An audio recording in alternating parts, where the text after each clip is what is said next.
I'm Dave Kauppi. I'm the president of MidMarket Capital.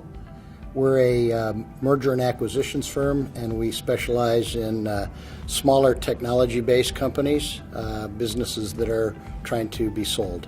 Well, the first part of my career was involved in the technology industry, and that's a very volatile industry. And after my fifth either company buyout or bankruptcy, I decided to change direction and get into something that I hoped would be a little more stable.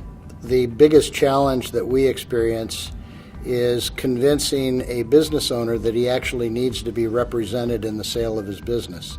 It's kind of like the people that are marketing people. Everybody thinks they can be a marketing person. I like to tell people, if you're trying to sell your own business and the guy sitting on the other side of the table has bought 25 businesses and you've never bought one, it's like going up against Clayton Kershaw with a wiffle ball bat. You don't stand much of a chance. If an entrepreneur is contacted by a buyer, a potential buyer, oftentimes the phone will ring, and of course we try and get them to engage us. And they'll go, well, I just want to wait and see how this plays out, and we'll see what happens, and then we'll talk about engaging you. Generally, that's not a very happy ending. They go through months and months of due diligence and an endless brain drain and trying to get the buyer to give a value consideration or a value estimate, and eventually they just blow the deal up and have wasted months and months. So we lose because we don't get an engagement, and they lose because they've wasted a lot of precious time.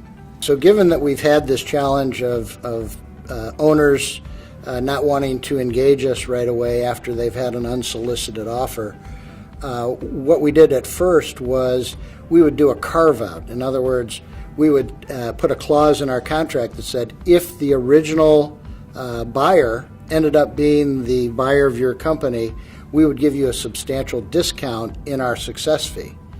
That met with a moderate level of success. It was better than nothing, but I still was not satisfied that we were addressing the issue. Now what we've recently introduced is a consulting engagement where if that same phone call comes in where the seller has been approached by an unsolicited offer, we will actually consult with the owner for an hourly fee plus a percentage of what we're able to improve his original deal by. The lesson that I've learned from dealing with the challenge is that as a business owner, one, you have to sell what the client is buying, not what you have to sell. And the second thing I learned is you've got to be relentless and continually reinvent your business and reinvent your approach to take into consideration what the changing market conditions are. It's not stable out there. You hear about disruptors that's going on every day. If you don't change your model, somebody's going to come in and replace you with a better model.